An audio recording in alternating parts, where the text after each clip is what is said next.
رفض هذا الكلام، وإحنا عارفين من يروج لهذا الكلام، نخليهم يروجوه. الاعتراف الأمريكي بمغربية الصحراء كان آتيا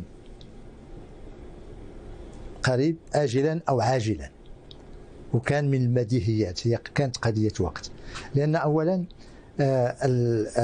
الحكم الذاتي كنا دائما من البداية بديناه نقاش معهم في واشنطن، واستمرينا مع الخبراء القانونيين ديالهم، فهما كانوا طرف في تهيئ النص ديال الحكم الذاتي.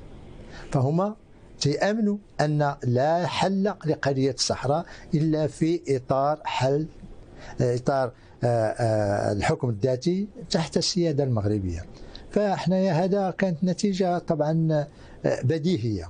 الناس تنسى التاريخ، والتاريخ هو أن الأمريكان لا ينكرون الخير. الأمريكان عندهم ذاكرة قوية.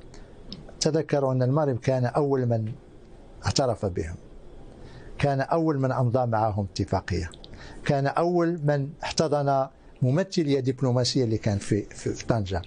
هذا فيما يخص الصحراء. فما لم تكن هدية، ولكن كانت نتيجة حتمية لعلاقات خاصة منذ يعني قرون. أما فيما يخص أننا أعطي الاعتراف بإسرائيل أو ربط، أو ما كانت لا مقايضة ولا شراء أو هدية أو أي شيء. قضية فلسطين كانت في البيان الذي أعلن أن المغرب سوف يربط علاقات مع إسرائيل، فكانت أمورنا واضحة.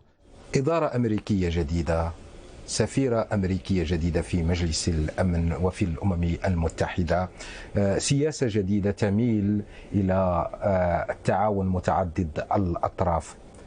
إلى ماذا يتطلع المغرب من الإدارة الجديدة، خصوصا في الشق المتعلق بالأمم المتحدة؟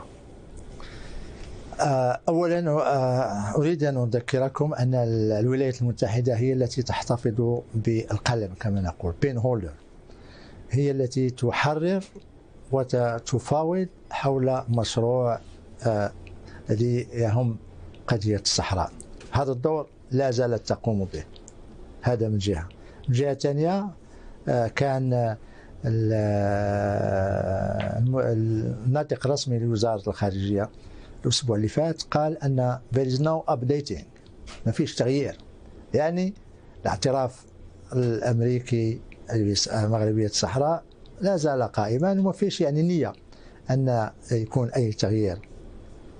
ثالثا احنا متفائلين أن لن يكون هناك أي تغيير إن شاء الله.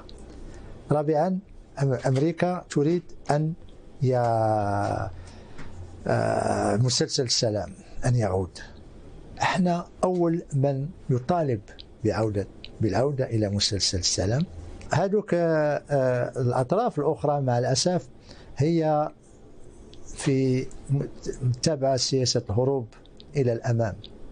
خلقوا مشكل قرقرات، ومشكل قرقرات كما تنقولوا في المغربية دارت عليهم، لأن كانوا يحاولوا أن يعملوا كوسيلة ضغط على المغرب، فشلوا. وبحمد الله بالغلطة ديالهم تمكن المغرب أن يضع حدا لما أنا أسميه سيركس أو شو أوف ديال القرقرات. انتهى. ونقولها لهم لن يضعوا أبدا أرجلهم في القرقرات. دفعنا بالخط الدفاعي حتى لن نترك لهم أي فرصة أنهم يأتون ويقومون بأعمال استفزازية أو إرهابية. سوف لن ننجر لأي عمل لن يحمد عقباه، ولكن إذا مس أمن أي مواطن مغربي سوف نرد بقوة وبشدة. وهذا الإنذار تاع صاحب الجلالة ما زال قائما، ونقولها للجيران، نقولها للانفصاليين. وإحنا طبعا مستمرين في بناء الصحراء، مستمرين في فتح القنصليات، مستمرين في بناء الطرق والموانئ والمطارات والمستشفيات والجامعات.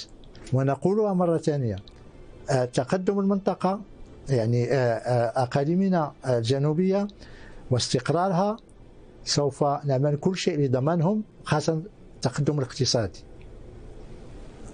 يعني استمر المسلسل السياسي أو لم يستمر، المسلسل الاقتصادي والبناء المؤسساتي والبناء ديال الانفراستركتورز ماشية إن شاء الله على طول، وربي نتمنى منه التوفيق. سعادة السفير، شكرا جزيلا لكم على هذا الحوار.